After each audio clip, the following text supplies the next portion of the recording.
પ્રણામ જય Jinendra. Welcome to the 50th class of સૂત્ર અર્થ, અને વિલ સ્ટાર્ટ વિથ મંગલાચરણ. નમો હરિયંતાનમ, નમો સિદ્ધાનમ, નમો આયર્યાનમ, નમો ઉજ્જાયાનમ, નમો લોય સવ્વ સાવરમ એસો પંચ નમુકારો સવ્વ પાવ પરાસનો મંગલારંચ સવ્વેસિમ પરમમ વૈ મંગલમ રાગદ્વેષ વિજેતારમ જ્ઞાતારમ વિશ્વવસ્તુના શક્ર પૂજ્ય ગિરામેશમ તીર્થેશમ શ્રુતિમાનય પન્નગે ચ સુરેન્દ્રે ચ કૌશિકે પાદ સંસ્કૃતિ निर्विशेषमनस्काय श्री वीर स्वामिने नमः.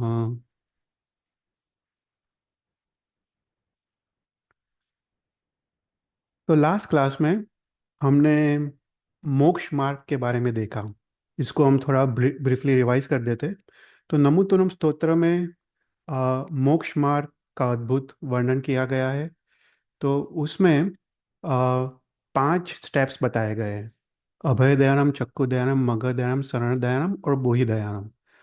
तो भगवान के अनुग्रह से, भगवान की कृपा से हमको ये 5 स्टेप्स की प्राप्ति होती है. तो सबसे पहले हमने देखा अभय दयानम. तो यहाँ पे अभय अर्थात निर्भयता. भगवान कैसे है कि निर्भयता को देनार है. भय का अभाव, उसको निर्भयता कहते हैं. तो ये भय मोहनीय कर्म से उत्पन्न होने वाला एक आत्मा का अध्यवसाय है. और ये अम, ये ये भय सभी जीवों में होता है. छोटे एक इंद्रिय से लेके दो इंद्रिय से पंच इंद्रिय, सभी जीवों में कोई ना कोई प्रकार का भय अवश्य होता है. जब जीव अनंत पुद्गल परावर्तन काल का भ्रमण करके अंतिम चरमावर्त में आता है, अंतिम पुद्गल परावर्तन में आता है, तब उसको संसार के प्रति कुछ आंशिक वैराग्य प्रकट होता है, कुछ शुभ भाव प्रकट होता है. उसके कारण उसको ये संसार, ये शरीर, स्नेही सगा, सब सब में उसको एक प्रकार की दुर्दशा उसको दिखाई देती है. जब संसार के प्रति वैराग्य पैदा होता है, तभी हरियन भगवान के प्रति बहुमान भाव प्रकट होता है. तो यहाँ पे उसको सर्वप्रथम बार अहरत बहुमान प्रकट होता है.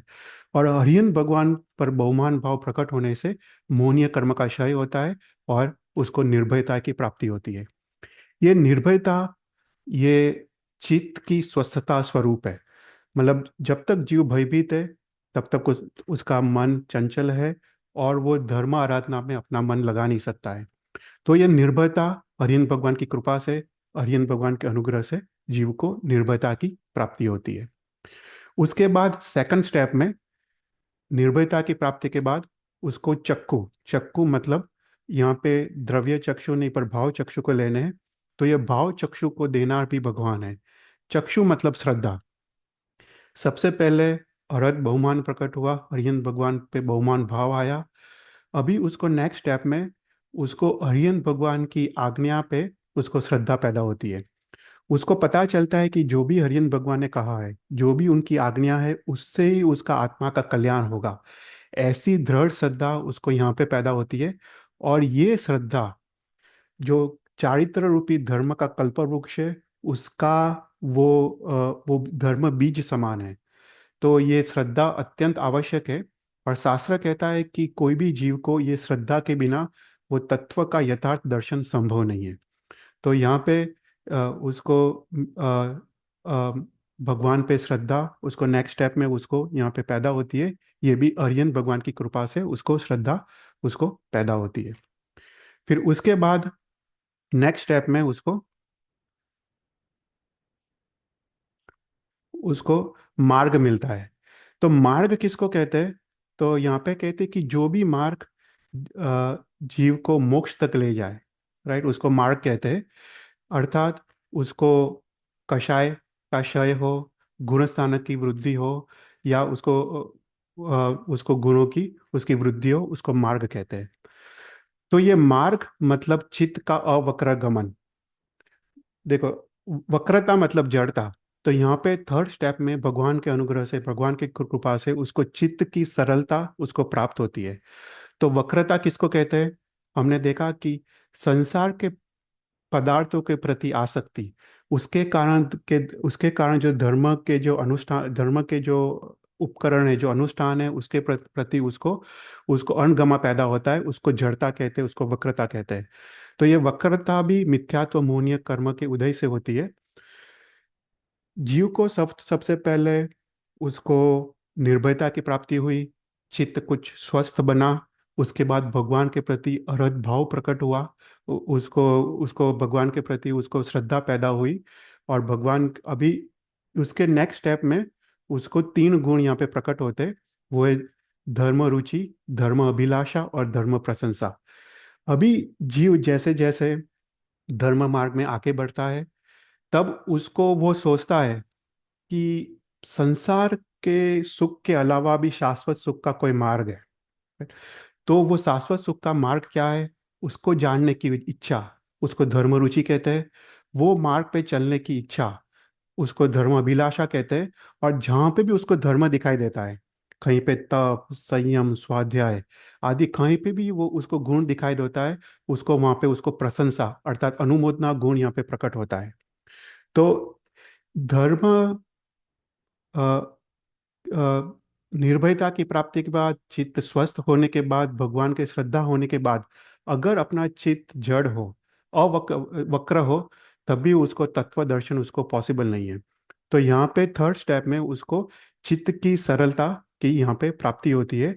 और चित्त की सरलता भी भगवान के अनुग्रह, भगवान की कृपा से प्राप्त होता है। तो यहाँ पे अनादिकालीन जो मिथ्यात्व है, जो भ्रम है, जो कुटिलता है, कुमान्यता है, यहाँ पे उसका क्षय होता है। उसके कारण उसकी बुद्धि निर्मल होती है। बुद्धि निर्मल होने के कारण उसको मिथ्यात्व मोहनीय कर्म का क्षय होता है। और उसको यहाँ पे चित्त की सरलता की यहाँ पे प्राप्ति होती है। तो यहाँ पे कहा है कि ये थर्ड स्टेप में उसको, अभी वो जो मोक्ष मार्ग में चलता है, वो स्वेच्छा से मोक्ष मार्ग पे चलता है, अर्थात किसी के कहने से नहीं। अदरवाइज किसी किसी को दिखाने के लिए वो मोक्ष मार्ग में नहीं चलता है। पर अभी उसको पता है कि जो सुख है वो बाहर नहीं है, आत्मा के गुणों की अनुभूति में ही सुख है। अभी उसको यहाँ पे ये थर्ड स्टेप में उसको पता चलता है। इसलिए वो स्वरसवाही है, मतलब स्वेच्छा से अभी वो मोक्ष मार्ग में चलता है। तो यहाँ पे थर्ड स्टेप में उसको सुखा नाम का गुण का उत्पन्न होता है। सुखा किसको कहते हैं? अभी उसको संसार के कोई भी सुख पे आसक्ति नहीं है। उसको चक्रवर्ती या देवता देवता के सुख में भी उसको आसक्ति नहीं है। उसको अभी तप, त्याग, संयम आदि उसको अच्छा लगता है। तो यहाँ पे अद्भुत एक सुखा नाम का गुण उसको उसको उत्पन्न होता है। और अभी वो जो भी धर्म क्रिया करता है, वो हेतु, स्वरूप और फल से शुद्ध होता है। मतलब फॉर एग्जाम्पल, एक छोटी सी एक तप की क्रिया भी करता है, उसका हेतु शुद्ध होता है। हेतु मतलब वो अभी तप क्यों कर रहा है? तो हार संज्ञा के नाश के लिए, शरीर के ममता ममता को नाश के लिए वो भी तप करता है। उसका तप स्वरूप से भी शुद्ध होता है, मतलब तप में उसको जो भी उचित जो जो जो क्रिया है, जो सुबह शाम का प्रतिक्रमण, सामयिक, वो सभी छह आवश्यक क्रिया वो करता है। और फल स्वरूप भी शुद्ध है, अर्थात उसको वैराग्य की प्राप्ति होती है। तो अभी वो जो भी क्रिया करता है, एक छोटी सी नौकार वाली की भी गिनने की क्रिया करता है, वो हेतु से शुद्ध होती है, स्वरूप से शुद्ध होती है और फल से शुद्ध होती है।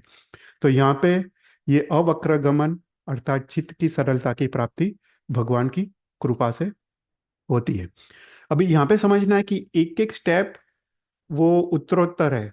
मतलब सबसे पहले निर्भयता आने के बाद ही चक्षु आता है, और चक्षु आने के बाद ही चित्त की सरलता प्राप्त होती है। फिर उसके बाद फोर्थ स्टेप में यहाँ पे भगवान को शरण दयाराम कहा है। शरण दयाराम अर्थात जो भी पीड़ित है उसको रक्षण देना। राइट, जो जो राग द्वेष से पीड़ित है उसको यहाँ पे रक्षण मिलता है।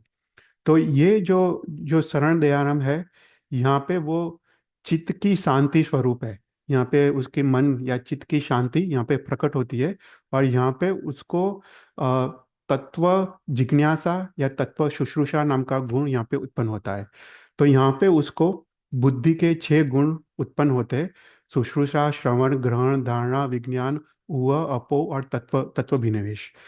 अर्थात मोक्ष मार्ग में, राइट, सबसे पहले उसको निर्भयता प्राप्त हुई।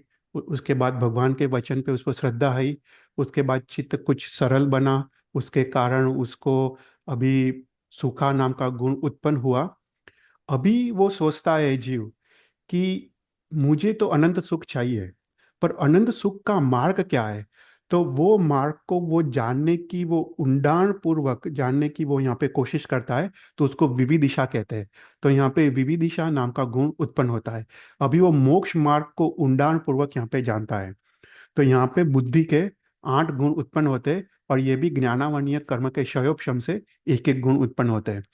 तो शुश्रूषा अर्थात भगवान के वचन सुनने की इच्छा या शास्त्र पढ़ने की इच्छा, अभी वो गुरु महाराज के पास जाता है और विनय पूर्वक वो शास्त्र को सुनता है और उसको ग्रहण करता है। उसके बाद उसको श्रवण गुण उत्पन्न होता है, और श्रवण के बाद उसको ग्रहण, ग्रहण मतलब जो भी उसने शास्त्र सुना है उसको वो अभी याद रखता है, उसको उसको अपने अपने अंदर धारण करता है, उसको वो समझता है। उसके बाद उसको विज्ञान नाम का गुण उत्पन्न होता है, मतलब उसको कोई भी अभी आशंका या शंका रहती नहीं है। और उसके बाद उसको उवा और अपो, मतलब उसको लॉजिकल या रैशनल थिंकिंग उसको उत्पन्न होती है। और उसके बाद उसको तत्वभिनेश, मतलब वो सिद्धांत, उस वो सिद्धांत भगवान ने कहा वो ऐसा ही है, ऐसा सिद्धांत उसके आत्मा में वो स्थिर करता है। तो ऐसे करके बुद्धि के 8 गुण यहाँ पे उत्पन्न होते हैं। और फिर उसके बाद लास्ट में हमने देखा बोधि दयानम। तो भगवान कैसे है, बोधि को देनार है। बोधि मतलब सम्यक दर्शन की प्राप्ति यहाँ पे होती है। तो तो यहाँ पे सम्यक दर्शन अर्थात क्या, कि भगवान ने जो चीज बताई है वो ऐसा ही है, भगवान कथित धर्म की प्राप्ति, उसको सम्यक दर्शन कहते हैं। तो हमने देखा कि सम्यक दर्शन आत्मा की बहुत बहुत ही ऊंची स्थिति है, कि यहाँ के भगवान के वचन पे उसको पूर्ण श्रद्धा पैदा होती है। और श्रद्धा हमने देखा था कि श्रद्धा किसको कहते हैं, राइट। हमने विश्वास, आस्था और श्रद्धा 3 देखे थे। तो आस्था, विश्वास और आस्था वो ज्ञान के लेवल पे है, कि भगवान ने जो कहा वो ऐसा ही है, ऐसी मान्यता, उसको विश्वास कहते हैं या आस्था कहते हैं। पर श्रद्धा मतलब अनुभूति, राइट। तो भगवान ने कहा कि संसार छोड़ने जैसा है, दीक्षा लेने जैसी है, वो बात अपने आत्मा में अनुभूति में आए, तो कहते हैं कि वो बात श्रद्धा में आई। मतलब सही में अगर उसको लगे कि संसार छोड़ने जैसा है और उसको दीक्षा लेने का उसको उसको मन होता है, तब मानना चाहिए कि उसको वो भगवान की बात, उसकी भगवान की आज्ञा उसको श्रद्धा में आई। तो श्रद्धा वो आत्मा की बहुत ऊंची स्थिति है। तो यहाँ पे भगवान की कृपा से उसको श्रद्धा नाम के गुण की प्राप्ति होती है, राइट। तो यहाँ पे हमने देखा, हमने इसको काफी डिटेल में लास्ट टाइम देखा था कि श्रद्धा कैसे, सम्यक दर्शन कैसे प्राप्त होता है। तो अनादिकालीन ग्रंथि है, उसके भेद की प्रक्रिया से उसको यहाँ पे सम्यक दर्शन की प्राप्ति होती है। तो ग्रंथि किसको कहते हैं, हमने लास्ट टाइम देखा था कि सभी जीव को 3 मिथ्यात्व होता है, 3 ग्रंथि होती है।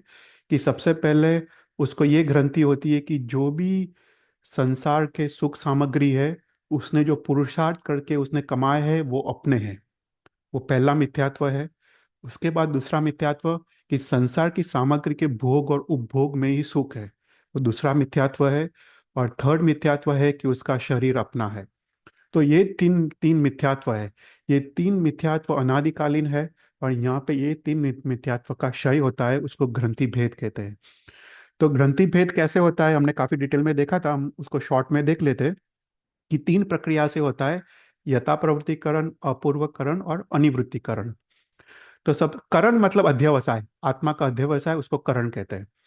तो सबसे पहले मोक्ष मार्ग में जीव अनादि काल से अनंत पुद्गल परावर्तन काल में भटक रहा है।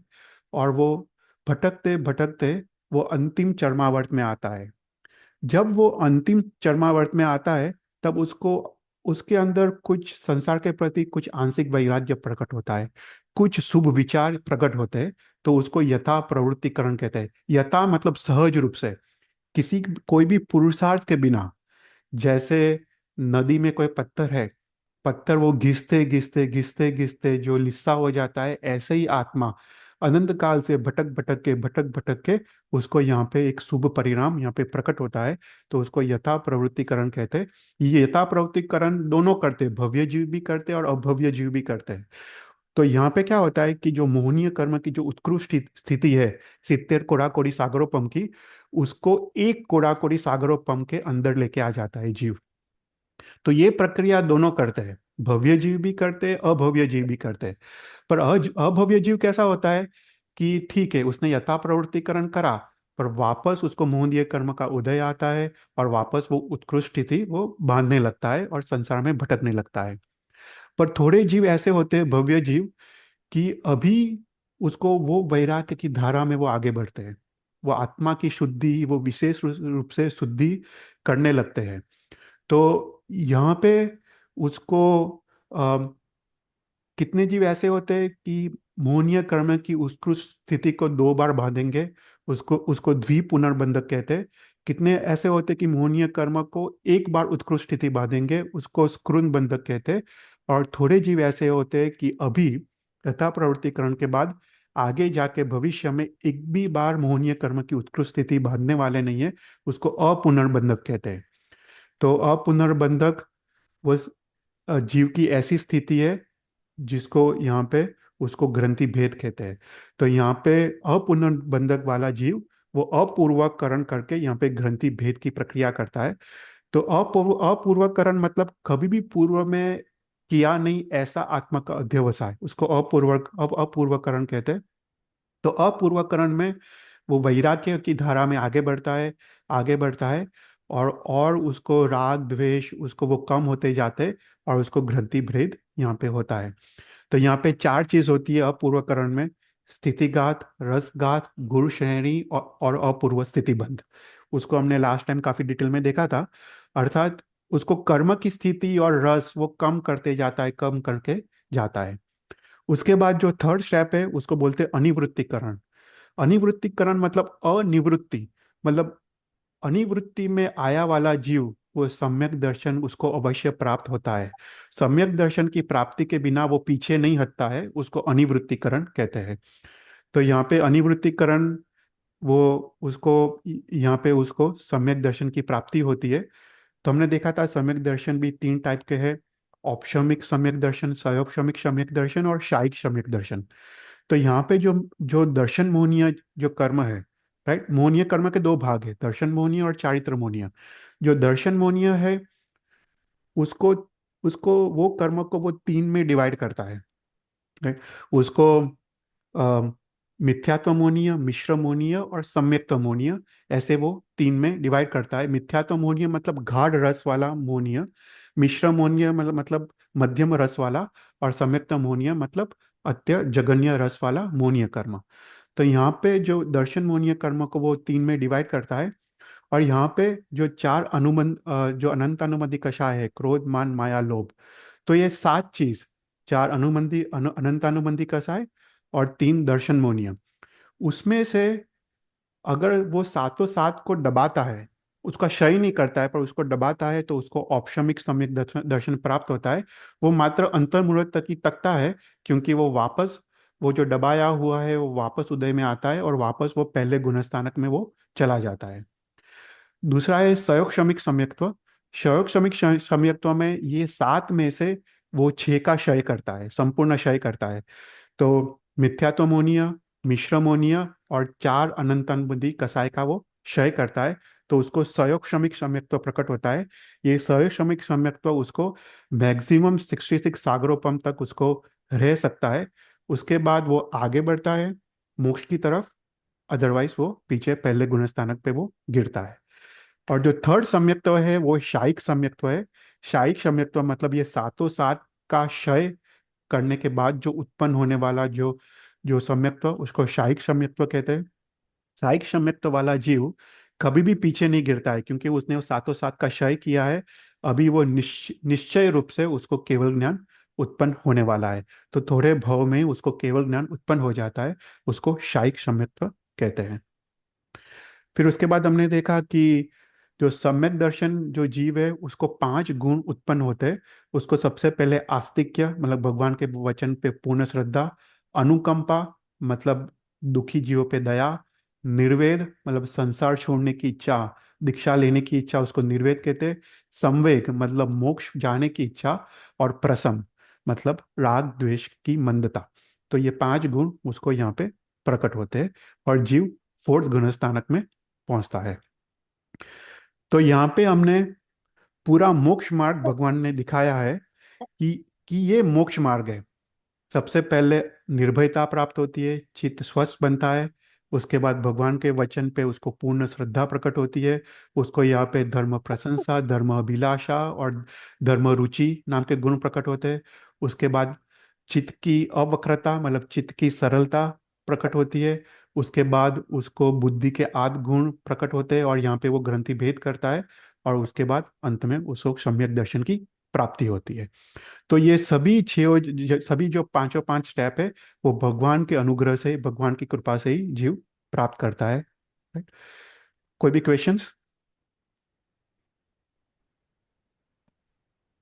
तो संयुक्षम सम्यक्त्व और साई सम्यक्त्व, उसमें हम्म। एक एक ही नहीं होता है, राइट? सात में से छह, वो कौन सा नहीं होता है कि हाँ, जिसकी वजह से? तो सयोग श्रमिक देखो, अच्छा क्वेश्चन है। इसको हम समझते हैं। क्षयोग श्रमिक और शायिक में क्या डिफरेंस है, राइट? तो क्षयोग श्रमिक में क्या होता है कि जो छः सात में से जो छः है, राइट, उसमें मिथ्यात्व मोनीय जो गाढ़ मोनीय है, मिश्र मोनीय जो मध्यम कक्षा का मोनीय है, उसका क्षय होता है। और जो चार अनंत अनुबंधी कसाय है, अनंत अनुबंधी राग, अनंत अनुबंधी क्रोध, मान, माया, लोभ, राइट, तो उसको चार अनंत अनुबंधी का उसका क्षय होता है। उसको प्रत्याखानी, अप्रत्याखानी और स्वंजलन का उदय तो होता ही है, पर उसको अनंत अनुबंधी कसाय जो आत्मा को अनंत काल तक भटकने वाला है, वो कषाय का संपूर्ण रूप से क्षय क्षय हो जाता है। राइट, तो उसको सिर्फ सम्यक तो मोहनीय का उदय है, सम्यक तो हम्म। मोहनीय का विपाक उदय है। और बाकी का क्षय है या प्रदेश उदय है। प्रदेश उदय मतलब कर्म उदय में आते हैं पर वो उसका इफेक्ट बिना ही वो खर जाते हैं, उसको उसको प्रदेश उदय कहते हैं।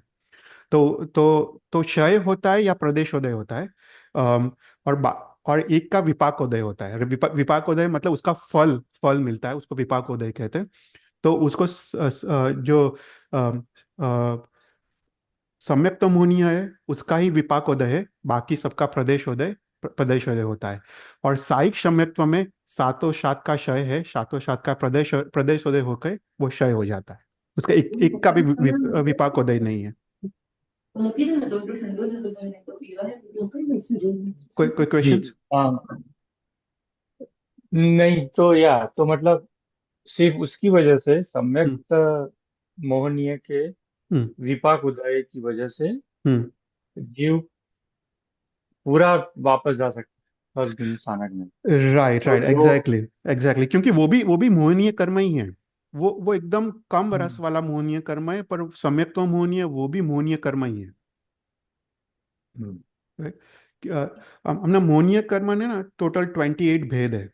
उसमें तीन भेद, उसमें दो भेद दर्शन मोहनीय और चारित्र मोहनीय है, राइट।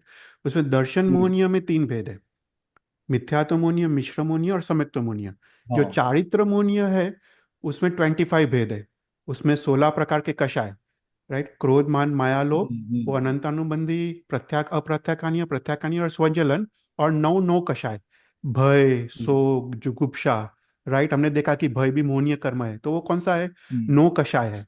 वो चारित्र मोहनीय का भेद है, वो भी मोहनीय कर्म है। हाँ। नहीं तो मुझे ये पूछना था कि जो जो बाकी के छह, हम्म। जिसका उन्होंने ऑलरेडी क्षय कर दिया है। ट्राई, तो वो भी वापस आ सकते हैं फिर? मतलब हाँ। अगर, ओके, हाँ, वो बस वही कंफर्म। ओके। हाँ। या वापस अगर वो पहले गुणस्थानक में जब गिरता हाँ। है तो वापस उसको आ सकता है। पर यह बात याद रखना चाहिए कि एक बार सम्यक्त्व प्राप्त हुआ, कोई भी प्रकार का औपशमिक, शैवशमिक या शायिक, उसको वो भव्य जीव को ही प्राप्त होता है। उसका उसका वो हम्म, चरमावर्त में आ जाता है और उसका मोक्ष निश्चित है। इवन औपशमिक सम्यक्त्व हम्म, प्राप्त किया वो भी सिर्फ भव्य जीव को ही होता है। जो अभव्य जीव है वो यथा प्रवृत्तिकरण के बाद आगे ही नहीं बढ़ता है। जी। एक क्वेश्चन चेतल भाई, हाँ, it may be silly question but how would one know कि वो कौन से स्टेज में है? देखो ये ना मतलब जनरली खुद के अनुभव से ही है, राइट, कि वो कौन से स्टेट को है। तो बेसिकली जो सम्यक दृष्टि जीव होता है ना, हाँ। उसको जनरली पता चलता है वो सम्यक दृष्टि है। क्योंकि क्योंकि ये सम्यक दर्शन क्या है? आत्मा के अनुभूति स्वरूप है, हम्म। राइट। तो उसको स्वयं उसको उसको अभी अभी उसको अनुभूति में आ जाता है भगवान भगवान का धर्म, तो उसको स्वयं स्वयं उसको पता चलता है कि वो सम्यक दृष्टि है, क्योंकि वो आत्मा का अनुभूति स्वरूप है।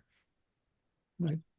तो क्या कोई एक कार्य करने में या कोई भी एक वर्क करने में जब किसी को ऐसा होता है तो उसका जो अप्रोच टुवर्ड्स दैट वर्क है तो वो चेंज हो जाता है क्या? Completely completely.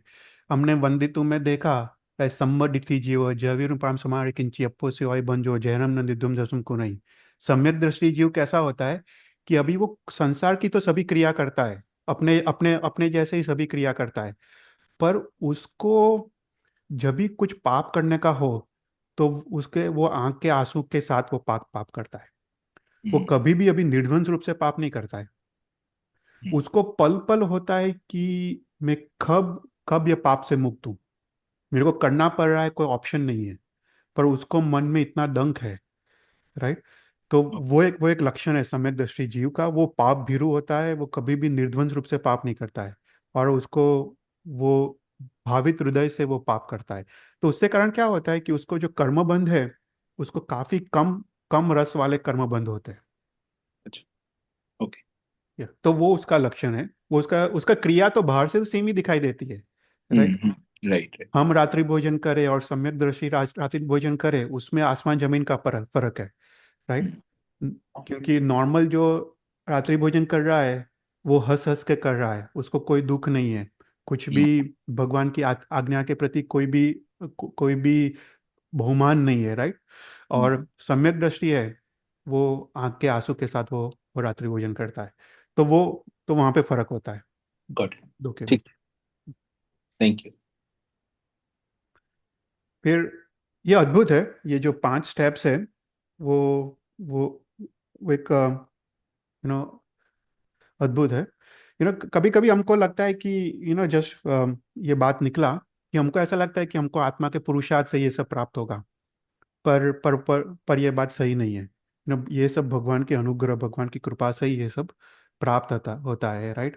हमने काफी स्तवनों में, राइट, तू गति तू मति आश्रो तू आलम्बन पूज मुझे प्यार हो रे। राइट। भगवान भगवान की कृपा से ही गति और मति की प्राप्ति होती है। मति मतलब अपनी बुद्धि, प्रज्ञा, और गति मतलब साधना मार्ग में आगे बढ़ने की शक्ति। राइट। सब कुछ भगवान की कृपा से ही प्राप्त होता है। right? फिर उसके बाद हमने नेक्स्ट देखा कि ठीक है, यू नो भगवान, हमने मोक्ष मार्ग देखा, पर उस मोक्ष मार्ग जो है भगवान से हमको विशेष रूप से क्या लाभ। राइट। तो उसके लिए उसको सविशेष संपदा कहते हैं। तो उसमें हमने पहले 2 संपदा को देखा था, धम्म दयानम, धम्म देशियरम, धम्म नायकरम, धम्म सारहिणम, धम्म वर चावंड चक्रवर्तीरम। तो भगवान से हमको विशेष रूप से क्या लाभ, उसका वर्णन यहाँ पे किया है। तो सबसे पहले कहते हैं धम्म दयानम। तो धर्म को देनार, ऐसे भगवान को नमस्कार यहाँ पे किया है। तो यहाँ पे जो धर्म है, उसको चारित्र धर्म लेना है। देखो, हमने भूहि दयानाम तक हमको धर्म मिल गया है, हमको अभी सम्यक दर्शन भगवान की कृपा से प्राप्त हो गया है, मतलब हमको शुद्ध धर्म मिल गया है। अभी जो आगे आगे जो हम बढ़ रहे हैं, यहाँ पे धर्म जो है उसको चारित्र धर्म लेना है। तो ये इस चारित्र धर्म को देनार भी भगवान है।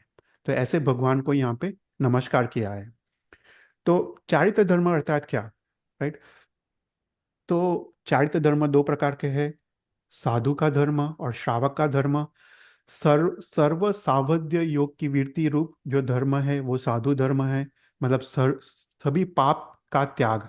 सावध्य योग मतलब पाप क्रिया का त्याग। तो वो जो धर्म है वो साधु का धर्म है। और आंशिक सावध्य योग की वृत्ति स्वरूप जो धर्म है उसको श्रावक का धर्म कहते हैं। तो श्रावक के धर्म में श्रावक के 12 व्रत का पालन, श्रावक के 11 प्रतिमा का पालन, प्लस उसको साधु के अभिलाषा स्वरूप धर्म। देखो यहाँ पे ना, हमने 4th गुणस्थानक प्राप्त किया है, अभी हम 5th गुणस्थानक की तरफ आगे बढ़ रहे हैं। 5th गुणस्थानक मतलब श्रावक का धर्म। तो यहाँ पे देशवृत्ति किसको कहते हैं? श्रावक का धर्म। कि वो जीवन में तो श्रावक के 12 व्रत का पालन करता है, श्रावक की 11 प्रतिमा का पालन करता है, पर वो तो द्रव्य है, भाव से उसको साधु की अभिलाषा स्वरूप कहा है।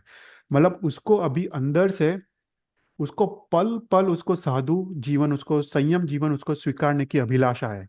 तो ऐसे ऐसे जीव को ही उसको श्रावक धर्म कहा है। राइट। ऐसा नहीं कि हमने क्रिया कर दिया पर भाव में कुछ है नहीं, तो वो जीव पहले गुणस्थानक में ही है। राइट। तो देशवीरती फिफ्थ गुणस्थानक किसको कहते हैं? कि क्रिया में तो श्रावक के 12 व्रत रूप धर्म है, पर भाव में भी उसको साधु जीवन की अभिलाषा है, उसको देशवीरती धर्म कहा है। और उसके बाद साधु धर्म किसको कहा है? कि साधु धर्म मतलब वो 5 महाव्रत, 5 समिति, 3 गुप्ति का पालन तो है, वो तो द्रव्य पालन है, पर भाव में सर्वहित सर्व जीव हित स्वरूप है, ऐसा कहा है। अभी उसको भाव में सर्व जीव का हित करना है, छोटे से छोटे जीव का हित करना है, ऐसे भाव, तो उसको साधु धर्म कहा है। तो ये दोनों श्रावक धर्म और साधु धर्म को देनार भी भगवान है। राइट। फिर उसके बाद भगवान कैसे है? धर्म देशी आनम। भगवान धर्म तो देते तो है, पर कैसे देते हैं? देशना द्वारा देते हैं। तो भगवान की जो 35 अतिशय युक्त वाणी है, उसके द्वारा भगवान धर्म का प्रवर्तन करते हैं, और जीव की योग्यता हिसाब से भगवान धर्म देते हैं, इसलिए भगवान का धर्म सफल है। तो यहाँ पे हमने लास्ट टाइम काफी डिटेल में देखा था कि भगवान, कोई भी तीर्थंकर भगवान, उनकी देशना में कौन से टॉपिक्स कवर करते, तो ये उत्तराध्यान सूत्र में उसको यहाँ पे ललित विस्तार ग्रंथ में हरिभद्र सूरी में उसको कंपाइल किया है। तो यहाँ पे 15 टॉपिक्स को कोई भी तीर्थंकर भगवान अपने देशना में कवर करते हैं। हमने इसको काफी डिटेल में देखा था, इस टाइम इतना दिखेंगे नहीं। पर संसार को सरकते घर की उपमा दी है, संसार दुख रूप है, दुखमय है, दुख का अनुबंध वाला है, मनुष्य भव की दुर्लभता समझाते हैं, विषयों का विपाकोदय कितना दारुण होता है, कितना उसको दुर्गति में दे जाता है, जहाँ पे संयोग है वहाँ पे वियोग है, आयुष्य पतनशील है। राइट। धर्म का सिद्धांत, और सिद्धांतवासी जो गुरु भगवंत है उनकी उपासना, प्रणिधान रूप भाव धर्म, राइट, शुद्धि, मन वचन का है कि शुद्धि रूप धर्म, साधु भगवान की सेवा, राइट, आदि 15 टॉपिक यहाँ पे भगवान कवर करते हैं। तो यहाँ पे उसको हमने लास्ट टाइम उसको डिटेल में देखा था। राइट। तो यहाँ तक का हमने लास्ट टाइम कवर किया था। अभी हम आगे बढ़ते हैं।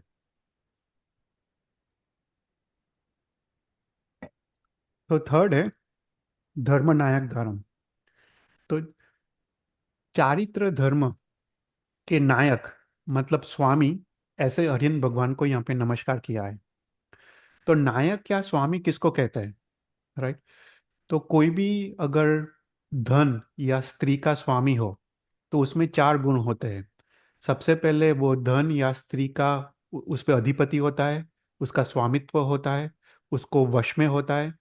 दूसरा, वो धन या स्त्री वो उत्तम कोटि की होती है, उसके भोग में उसको उत्तम सुख की प्राप्ति होती है, और निर्विघ्न रूप से उसको वो भोग कर सकता है। तो ऐसे 4 गुण हो तो कहते हैं कि वो धन का स्वामी है या स्त्री का स्वामी है। तो उसी प्रकार भगवान चारित्र धर्म के स्वामी है। तो भगवान सिर्फ धर्म देते नहीं है, और धर्म के उपदेशक नहीं है, पर धर्म के सही अर्थ में वास्तविक रूप में धर्म के स्वामी भी है। तो यहाँ पे 4 कारणों सर भगवान स्वामी है। सबसे पहले उसने भगवान ने धर्म को वश में किया है। उनको जो धर्म प्राप्त हुआ है वो उत्तम कोटि का धर्म है, उसको फल स्वरूप भी उत्तम है, और जो फल का जो उसको जो फल है वो निर्विघ्न रूप से उनको फल की प्राप्ति होती है। तो हर एक ये जो 4 में 4 4 अंतर हेतु है उसको हम समझते हैं। तो सबसे पहले धर्म वशीकरण। तो भगवान ने जो धर्म जो प्राप्त किया है, उन्होंने विधि पूर्वक धर्म को प्राप्त किया है। देखो, जैसे कोई न्याय उपार्जित धन प्राप्त करता है, राइट, न्याय से धर्म कमाता है, तो उसको कोई भी चिंता नहीं रहती है, कि उसको राजदंड की चिंता नहीं रहती है, उसको वो पैसे चले जाने की चिंता नहीं रहती है, वो निसंकोच पैसे का उपयोग कर सकता है। पर अगर उसने चोरी से कमाया है, तो उसको राजदंड का भय लगता है। वो धन वो निसंकोच यूज नहीं कर सकता है, और धन जो आया है वो चला भी जाता है। उसी प्रकार अगर किसी ने धर्म अविधि से प्राप्त किया हो, वो धर्म टिकता नहीं है, वो धर्म चला जाता है। पर भगवान ने जो धर्म जो प्राप्त किया है, संयम जीवन, वो विधि पूर्वक उन्होंने धर्म को प्राप्त किया है, इसलिए वो भगवान धर्म के स्वामी है।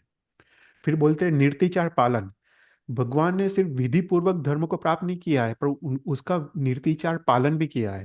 राइट, फॉर एग्जाम्पल हम सामयिक विधि पूर्वक लें, पर सामयिक में निद्रा करे, विकथा करे, आर्त ध्यान करे, रौद्र ध्यान करे तो अतिचार लगते हैं। पर भगवान संयम जीवन स्वीकारते हैं, पर स्वीकारने के बाद जागृति पूर्वक, शुभ अध्यवसाय पूर्वक उसका निर्तिचार पालन भी करते हैं। इसलिए भगवान धर्म के स्वामी है, धर्म को आत्मसात किया है या वश किया है। फिर धर्म का निर्तिचार पालन के बाद भगवान धर्म का दान भी देते हैं। लोगों की योग्यता अनुसार वो जीव को दान देते हैं। राइट, धर्मदेश आरंभ हमने देखा कि जिसने धर्म को सिद्ध किया है वही विनियोग कर सकता है। राइट, जिसने धर्म को आत्मसात किया है, सिद्ध किया है, वही दूसरे को धर्म दे सकता है। तो यहाँ पे एकमात्र अरिहंत भगवान है जिसने धर्म को सिद्ध किया है और धर्म को वो देने के अधिकारी है। तो यहाँ पे वो जीव को यथा यथा शक्ति वो जीव को दान देते हैं। और उसके बाद जो है अपेक्षा रहित्य, तो यहाँ पे वो धर्म को दान देते हैं। जैसे कोई मुनि भगवंत है, मुनि भगवंत अगर किसी को शास्त्र अभ्यास कराए, सूत्र का अभ्यास कराए या व्रत नियम दे, तो वो मुनि भगवंत बोलते हैं, खमा समरानम अत्तेरम सुत्तेरम अत्थेरम तरुभयरम सम्मम धारिया अच्छा ही आदि बोलते हैं। मतलब उसका मतलब है कि मैं जो सूत्र पढ़ा रहा हूँ, मैं जो व्रत नियम जो दे रहा हूँ, वो तो गुरु भगवंत के आज्ञा से दे रहा हूँ, उसमें मेरा कुछ नहीं है। क्योंकि हर मुनि भगवंत वो गुरु की आज्ञा में होते हैं, पर भगवान वो किसी की निश्रा के बिना होते हैं। उनको ऐसा कुछ भी बोलने की जरूरत नहीं है। वो जब धर्म देते हैं, वो स्वतंत्र रूप से वो धर्म देते हैं। इसलिए भगवान ही धर्म के नायक है, भगवान ही धर्म के स्वामी है। फिर उसके बाद है उत्तम धर्म की प्राप्ति। भगवान ने जो धर्म प्राप्त किया है वो उत्तम है, वो शायिक कक्षा का धर्म है। राइट, वो कर्म के क्षय से उत्पन्न होने वाला वो धर्म है। तो अन्य केवल ज्ञानी ने भी शायिक कक्षा का धर्म प्राप्त किया है, पर अन्य केवल ज्ञानी ने तीर्थंकर के आलम्बन से प्राप्त किया है। यहाँ पे तीर्थंकर तो स्वयं ही संबुद्धारम है, स्वयं ही किसी के उपदेश बिना स्वयं ही शायिक कक्षा का धर्म को प्राप्त करते हैं। तो यहाँ पे तीर्थंकर शायिक कक्षा का धर्म को प्राप्त करते हैं। तो यहाँ पे शास्त्र में थोड़ा और डिटेल दिया है कि शायिक कक्षा का धर्म क्या है और क्षयोक्षमिक कक्षा का धर्म क्या है। तो क्षयोक्षमिक कक्षा का धर्म में मोहनीय कर्म का वो टेम्पररी उसको प्रदेशोदय होता है, पर उसको वापस उसको जब वो प्रदेशोदय जब बंद होता है, वापस उसको विपाकोदय शुरू होता है। तो क्षयोग श्रमिक धर्म में क्या प्रॉब्लम है कि ठीक है, टेम्परली तो उसको धर्म है, पर उसको जब मोहनीय कर्म का विपाकोदय शुरू होता है तो वो धर्म चला जाता है। तो उसको क्षयोग श्रमिक कक्षा का धर्म को अस्थिर द्वीप की उपमा दी है।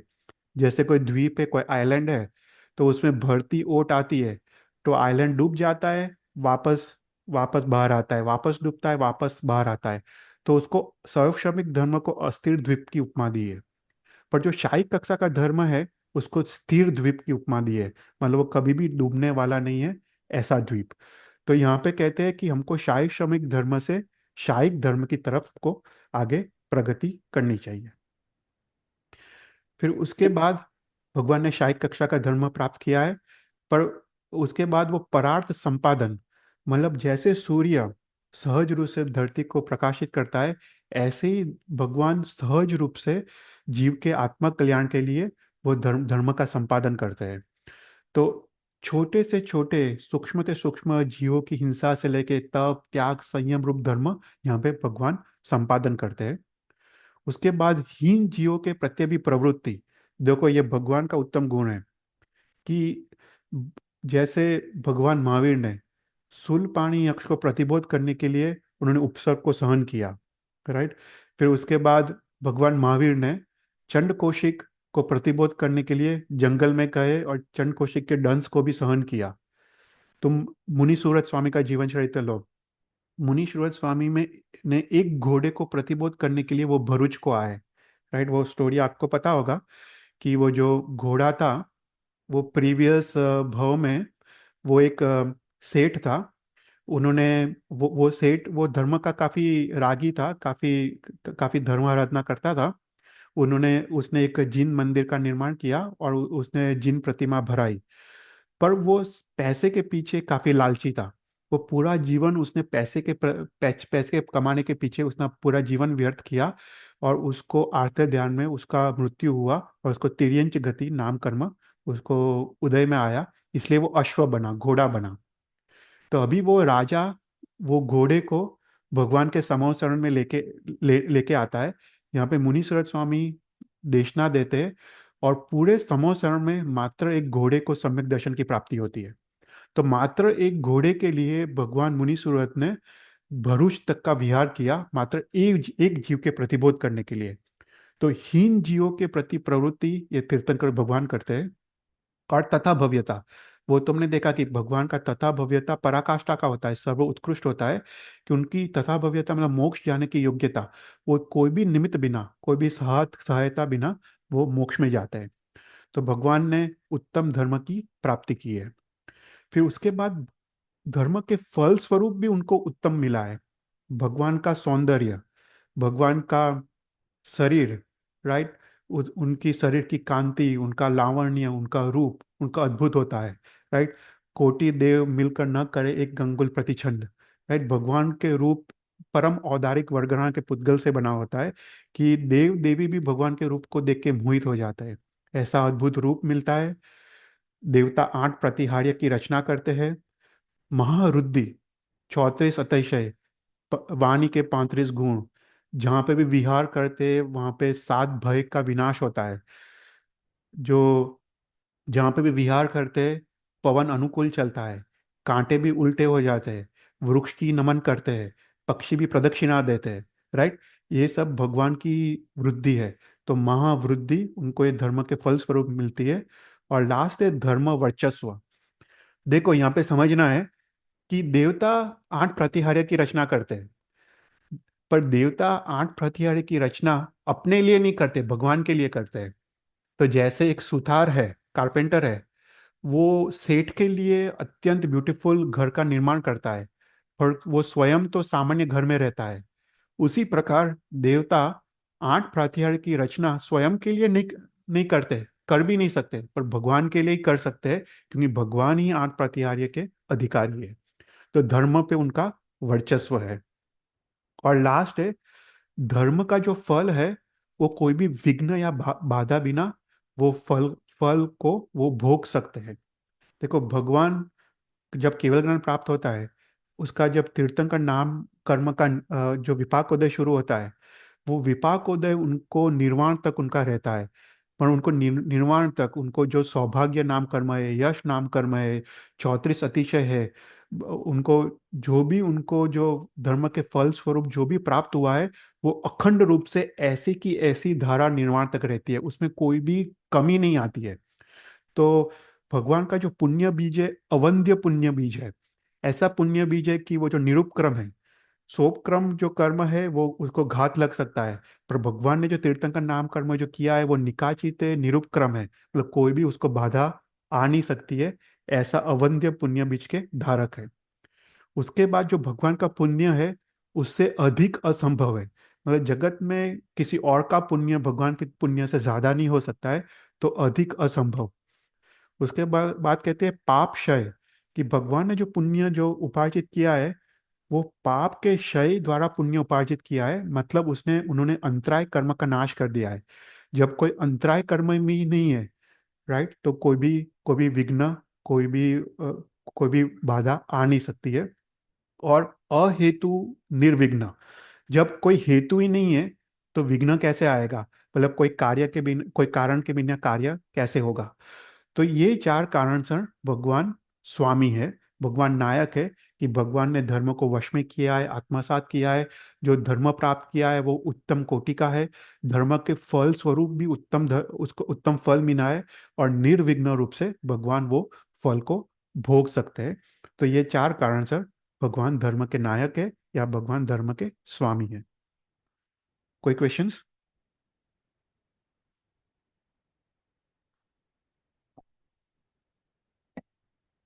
फिर उसके बाद फोर्थ विशेषण, भगवान कैसे है? धम्म सारहीनम। हाँ, हाँ। कैसे एक हम्म। क्वेश्चन था पीछे में, तो आप जो विधि पूर्वक धर्म हम्म। बताया, भगवान ने विधि प्राप्ति, हम्म। तो विधि और अविधि ये क्रिया का नहीं है, राइट? तो ये किसके क्या रेफरेंस है इसमें? नहीं नहीं, दोनों का है। मतलब देखो, हमको हमको अभी सपोज कोई कोई धर्म हमको प्राप्त करना हो, राइट? तो हमको क्या बोलते हैं कि हमको गुरु की आज्ञा से धर्म प्राप्त करना चाहिए, राइट? हम कभी कभी हम्म। क्या करते हैं कि हम कोई शास्त्र का अभ्यास भी करते हैं, वो गुरु आज्ञा के बिना ही कर लेते हैं, राइट? तो वो हम्म। अविधि से धर्म प्राप्त किया कहते हैं। हमको तो, अच्छा। हाँ, मतलब हमको कोई भी धर्म प्राप्त करना हो, गुरु की आज्ञा, गुरु या शास्त्र, अगर गुरु नहीं हो तो एटलीस्ट शास्त्र की आज्ञा से हमको धर्म, उस प्रकार से धर्म प्राप्त करना चाहिए, राइट? पर पर हमारा तो हम मन फाय ऐसा हम करते हैं, राइट? धर्म किसी की आज्ञा हम्म। के बिना, किसी की, तो राइट, धर्म किसको कहते हैं, राइट? आचरण सूत्र में बहुत अच्छी बात की है कि आज्ञा ही धर्म, इच्छा ही अधर्म, राइट? कि अपने इच्छा से किया धर्म वो धर्म है, हम्म। और आज्ञा से किया धर्म वही धर्म है, राइट? अद्भुत बात है। हम तो कितना सब हम्म। धर्म करते हैं और अपनी इच्छा पूर्वक ही करते हैं, तो वो धर्म का फल वो कम, मत कहने का मतलब है वो कम हो जाता है, राइट? जो फल मिलना चाहिए वो मिलता नहीं है, क्योंकि उसमें गुरु की कृपा नहीं है ना। गुरु की कृपा, गुरु की अनुग्रह नहीं है वो धर्म में।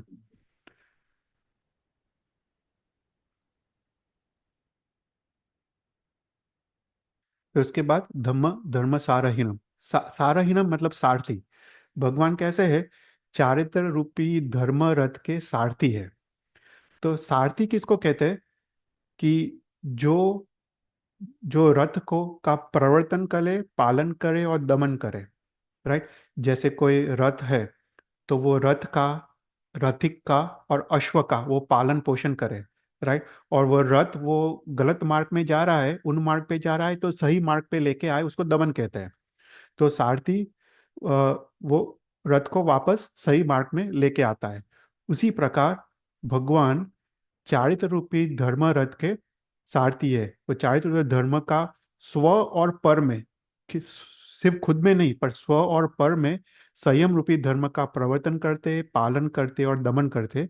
और ये तीर्थंकर भगवान का सर्व उत्कृष्ट उपकार है कि हमको चारित्र धर्म का प्रवर्तन करते, पालन करते और दमन करते। तो इसको हम समझते हैं।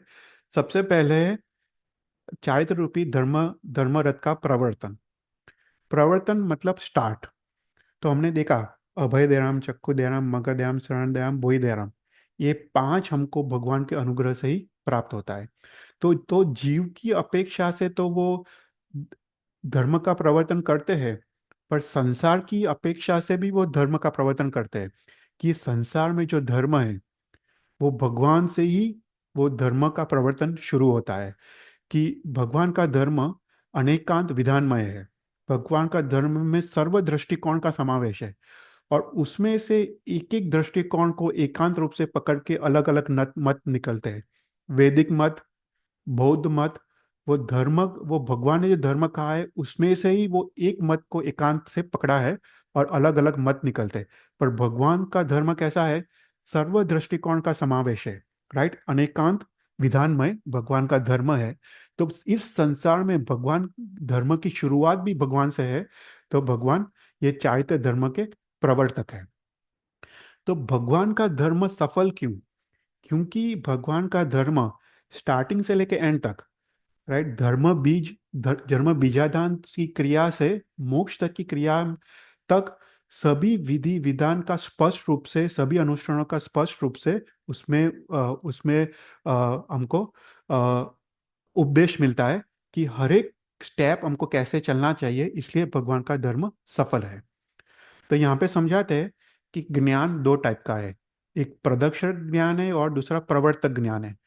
प्रदर्शक ज्ञान मतलब एक माहिती स्वरूप ज्ञान, इंफॉर्मेशन ज्ञान, पर उसमें ज्ञान के जहाँ पे यथाशक्ति क्रिया नहीं है, क्रिया करने की अभिलाषा नहीं है, उसको प्रदर्शक ज्ञान कहते हैं। या वो क्रिया है पर वो संसारिक अपेक्षा से क्रिया है, तो उसको प्रदर्शक ज्ञान कहते हैं। पर प्रवर्तक ज्ञान किसको कहते हैं? जो ज्ञान में यथाशक्ति क्रिया है, हे पदार्थ के प्रति अरुचि है, और उपादेय पदार्थ के प्रति उसको रुचि है, और जहाँ पे व्यवहार और निश्चय का समावेश है। मतलब व्यवहार मतलब क्रिया, पर वो क्रिया निश्चयात्मक लक्ष्य पूर्वक है। लक्ष्य मतलब निश्चय, राइट? तो ऐसा व्यवहार और निश्चय का जो समावेश है उसको प्रवर्तक ज्ञान कहते हैं, और ये प्रवर्तक ज्ञान को देनार भगवान है। तो अपना जो जर्नी है उसमें उसमें तथा भव्यता के परिपाक से लेके अपुनर्बंधक, उसके बाद सम्यक दर्शन की प्राप्ति, उसके बाद वीरति धर्म की प्राप्ति, उसके बाद अप्रमद दशा, ये जो भी हमको जीवन में प्राप्त होता है वो भगवान के अनुग्रह से ही हमको प्राप्त होता है। कलिकाल सर्वज्ञ हेमचंद्राचार्य ने पितराक स्तोत्र में लिखा है, एको की शुभ भाव हो तीर्थंकर प्रदत्त। वो एक अद्भुत बात करते हैं। कहते हैं कि अपने अंदर एक शुभ विचार भी प्रकट होता है, वो भगवान के अनुग्रह, भगवान की कृपा से प्रकट होता है। बाकी तो अपना सामर्थ्य भी नहीं है कि अपने अंदर कोई शुभ विचार प्रकटे।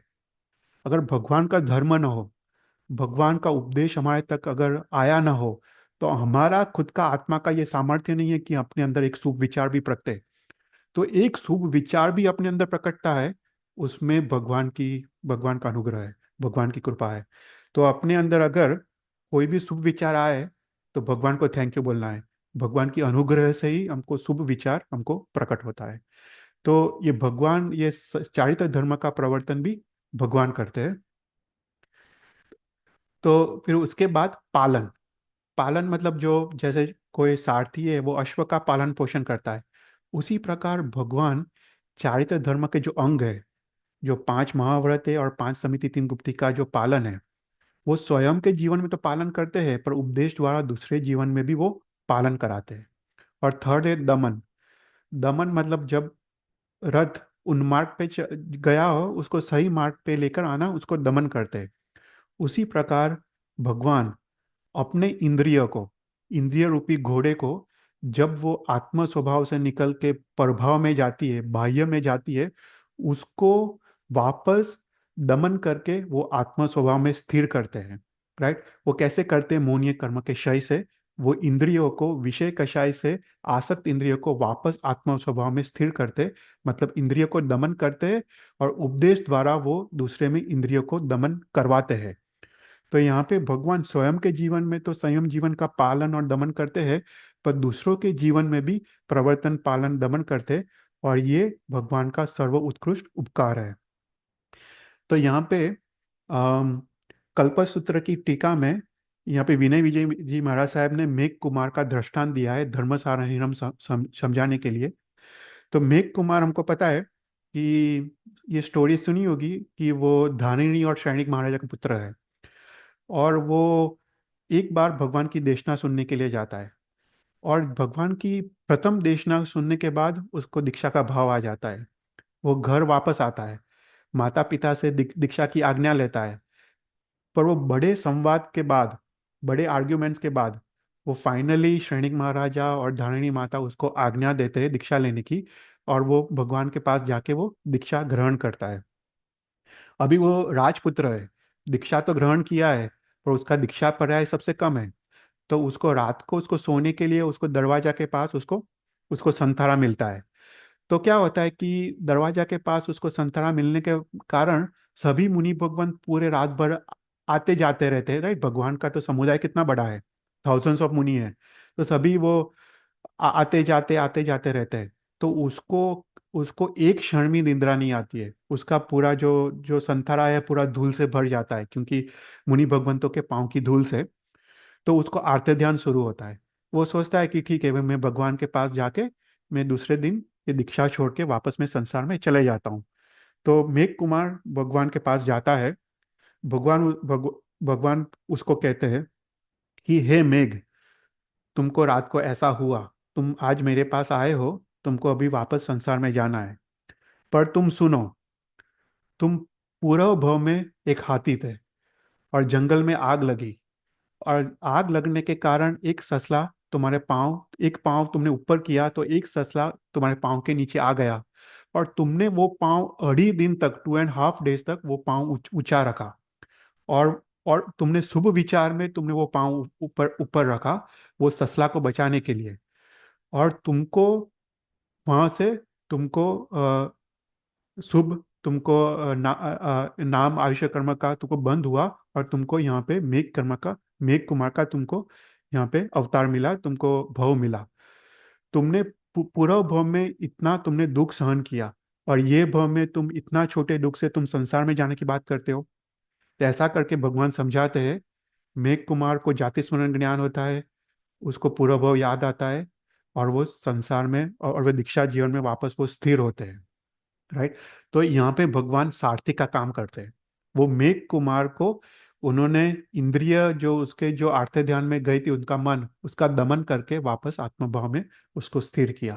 तो ऐसा अद्भुत उपकार भगवान करते हैं। कोई भी क्वेश्चंस?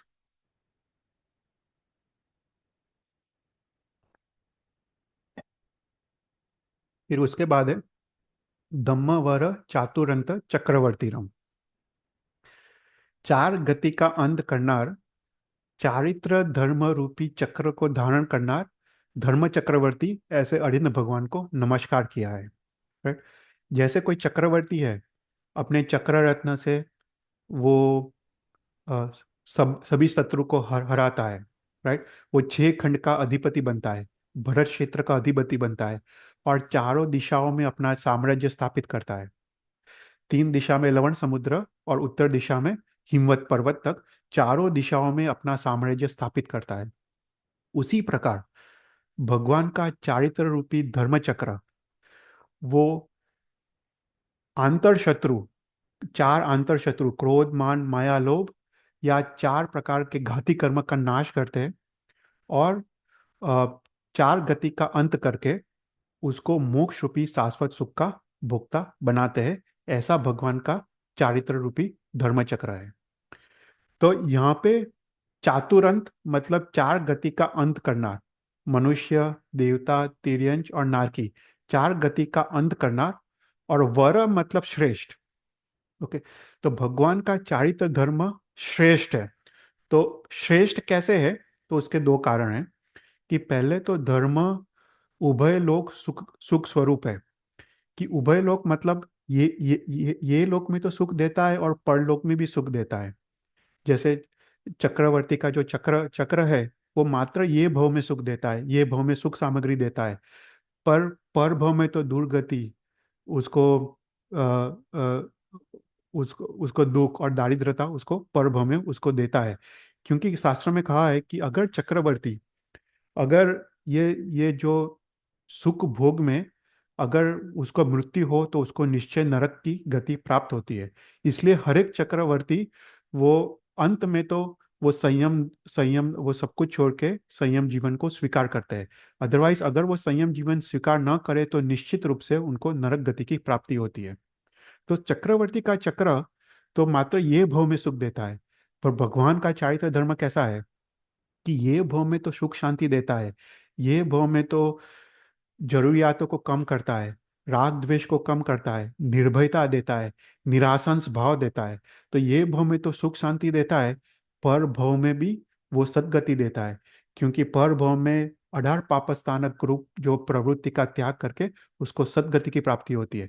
तो भगवान का चारित्र धर्म उभय लोक सुखकारी है, मतलब ये लोक में भी सुख देता है और परलोक में भी सुख देता है, इसलिए वो श्रेष्ठ है। दूसरा है कि वो इतर धर्म से भी श्रेष्ठ है। तो यहाँ पे इतर धर्म मतलब दूसरे धर्म से भी भगवान का चारित्र धर्म श्रेष्ठ है। तो उसके 2 कारण हैं। कि वो 3 प्रकार से शुद्ध है। भगवान का चारित्र धर्म, उसका स्टार्टिंग मतलब आद्य भाग, मध्य भाग और अंत भाग, तीनों तीन शुद्ध है। भगवान का जो धर्म है, जो आद्य भाग मतलब अपुनर्बंधक दशा, ग्रंथि भेद, वो आत्मा का कल्याण करता है। उसका मध्य भाग मतलब सम्यक दर्शन की प्राप्ति और देशवृत्ति धर्म, और उसका अंत भाग मतलब सर्ववृत्ति धर्म और अप्रमद दशा। तो तीनों तीन जो धर्म है, वो तीनों तीन शुद्ध धर्म है। इसलिए वो एकमात्र जैन धर्म है जो आद्य, मध्य और अंत शुद्ध है, इसलिए वो इतर धर्म से श्रेष्ठ है। पर दूसरा कारण है कि भगवान का धर्म 3 परीक्षा से उत्तीर्ण होता है या त्रिकोटि परिशुद्ध है। तो कष परीक्षा, छेद परीक्षा और ताप परीक्षा, ये मात्र जैन धर्म है जो 3 परीक्षा से पास होता है। तो फॉर एग्जाम्पल कोई सोना है, राइट, सोना गोल्ड है। गोल्ड को अगर हमको तपास करना है कि वो शुद्ध है या नहीं, तो वो 3 परीक्षा करते हैं। सबसे पहले उसकी कश परीक्षा करते हैं कि वो उसको एक कसौटी नाम के पत्थर पे घिसते हैं। अगर वो रेखा बनाए तो वो सुवर्ण शुद्ध है। उसी प्रकार इस संसार में जो यूनिवर्सली एक्सेप्टेड धर्म है, राइट, जैसे झूठ, चोरी, हिंसा, परस्त्रीगमन, राइट, आदि का निषेध है इस संसार में। और और जो भी यूनिवर्सली एक्सेप्टेड धर्म है जैसे स्वाध्याय, तप, उसका विधान है। तो ऐसा धर्म वो कश परीक्षा से पास होता है। जो यूनिवर्सली एक्सेप्टेड धर्म है उसका विधान है, और यूनिवर्सली जो अनएक्सेप्टेड चीज़ों है उसका निषेध है। तो ऐसा धर्म मात्र मात्र जैन धर्म है, दूसरा कोई धर्म नहीं है। फॉर एग्जाम्पल, दूसरे धर्म में रात्रि भोजन का त्याग नहीं है, वहाँ पे जीव हिंसा है। दूसरे धर्म में कंदमूल का त्याग नहीं है, वहाँ पे जीव हिंसा है। दूसरे धर्म वाले यज्ञ करते हैं, उसमें एनिमल्स का बलि चलाते हैं, तो उसमें हिंसा है। तो दूसरे धर्म ये कश कश नाम के परीक्षा से भी वो पास नहीं हो पाता है। फिर दूसरा छेद परीक्षा। तो सुवर्ण को और तपास करना हो तो क्या करते हैं कि उसको काटते हैं, और अंदर काटने के बाद जो अंदर का जो सुवर्ण है वो भी अगर शुद्ध हो तो वो छेद परीक्षा से वो पास हो गया कहते हैं। उसी प्रकार धर्म में जो भी विधि विधान अनुष्ठान बताया है, वो जो पहले जो यूनिवर्सली एक्सेप्टेड धर्म है उसको उसके अनुकूल है या नहीं। अगर वो अनुकूल है तो वो छेद परीक्षा से पास होते हैं। तो फॉर एग्जाम्पल, जैन धर्म में श्रावक के 12 व्रत, साधु के 5 महाव्रत, 5 समिति, 3 गुप्ती, प्रतिक्रमण, सामयिक, जो भी क्रिया है वो पहले पहले जो जो हिंसा, झूठ, चोरी आदि पाप स्थानक है, और स्वाध्याय तप आदि के निषेध और विधान को वो यहाँ पे परिपूर्ण करती है। तो मात्र जैन धर्म ही ऐसा धर्म है वो छेद परीक्षा से पास होता है। अगर वैदिक धर्म ले लो, उसमें पंचाग्नि तप लिखा है।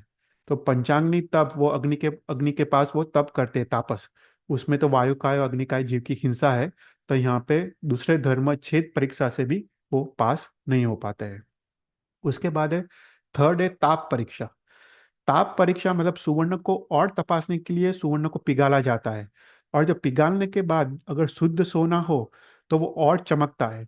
तो कहते हैं वो ताप परीक्षा से पास हुआ। तो यहाँ पे कहते हैं कि धर्म ताप परीक्षा से कैसे उत्तीर्ण होता है, पास होता है, कि उसको जो सिद्धांत है, जो शास्त्र में जो बताया है, वो कर्म के बंध और मोक्ष आदि आदि के व्यवस्था को यथार्थ रूप से वो घट पाए, मतलब वो प्रूव कर पाए, ऐसे सिद्धांत हो, राइट। तो भगवान का धर्म अनेकांतमय है, उसमें सप्तभंगी है, उसमें सभी सर्व नय का समावेश है। तो एकमात्र भगवान का धर्म पाप परीक्षा से उत्तीर्ण होता है। दूसरे दूसरे जो धर्म है, फॉर एग्जाम्पल वैदिक धर्म या बौद्ध धर्म, कोई क्षणिक मानता है, कोई आत्मा को क्षणिक मानता है, कोई आत्मा को नित्य मानता है, पर भगवान का धर्म आत्मा को नित्य मानता है, राइट। तो भगवान का एक धर्म है, तो तीनों 3 परीक्षा से वो पास होता है। तो इसलिए भगवान का चारित्र धर्म वो श्रेष्ठ है। फिर उसके बाद चातुरंत। चातुरंत मतलब हमने देखा कि 4 गति का अंत करना, राइट। भगवान का धर्म कैसा है कि मनुष्य, देव, तिर्यंच और नारद 4 गति का अंत लाके मोक्ष सुख को देना है। पर चातुरंग का दूसरा अर्थ है 4 चीजों बड़े जिसका अंत हो। 4 चीजों के द्वारा जिसका अंत हो उसको चातुरंग कहते हैं। मतलब दान, शील, तप और भाव रूप धर्म, जिससे 4 गति का अंत हो उसको भी चातुरंग कहते हैं। तो हम इसको समझते हैं, जैसे दान, शील, तप और भाव से मोक्ष की प्राप्ति कैसे होती है। तो अगर फॉर एग्जाम्पल दान धर्म लो, तो दान धर्म काफी प्रकार के दान धर्म है। ज्ञान का दान है, तो उससे क्या होता है, ज्ञानावन्य कर्म का क्षय होता है। मिथ्यात्व का क्षय होता है, अज्ञानता का क्षय होता है। अगर तुम सुपात्र दान लो, सुपात्र दान से अहंकार का नाश होता है, मूर्छा का नाश होता है। तुम अनुकंपा दान लो, अनुकंपा दान से हमारे अपने निर्ध्वंस परिणाम, कठोर परिणाम का नाश होता है। तो दान धर्म से हमको परिग्रह, लोभ का नाश होता है और उदारता की प्राप्ति होती है।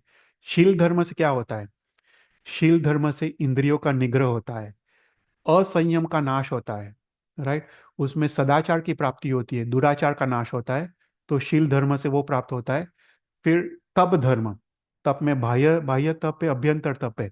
बाह्य तप से हमको जो आहार संज्ञा का नाश होता है, शरीर की सुखशीलता का नाश होता है, शरीर की ममता का नाश होता है, राइट। हमको मन वचन काया का संयम की प्राप्ति होती है, ये बाह्य तप से होता है। अभ्यंतर तप से विनय वैयावत से अहंकार का नाश होता है। प्रतिक्रमण से पाप का प्रायश्चित होता है, पाप कर्म का नाश होता है। स्वाध्याय से ज्ञानावनीय कर्म का क्षय होता है। ध्यान से आर्त ध्यान रौद्र ध्यान का नाश होता है, और समाधि से हमको सदगति की प्राप्ति होती है। तो ये दानशील तप और भाव धर्म से कषाय का नाश होता है, राग द्वेष अहंकार का नाश होता है बार भावना से। तो भाव, तो दानशील तप भाव, जिसके साथ जिसके कारण ये चार गति का अंत अंत होता है, उसको भी चातुरंत कहते हैं, राइट। कोई भी क्वेश्चंस? एक क्वेश्चन था। आप हाँ। बोले जैसे दूसरे धर्म में यज्ञ किया जाता है जिसमें ताव तेकाई जीव का हम्म, वो होता है। अ, तो अपने जैन मंदिर में भी पूजा करते हैं, आरती करते हैं, दिया करते हैं, तो फिर वो सब कैसे अलाउड है? या देखो, ये बहुत ही अच्छा क्वेश्चन है। तो तो अपने में क्या है कि जो जो धर्म है, राइट, व्यवहार धर्म है और निश्चय धर्म है, भाव धर्म है, राइट।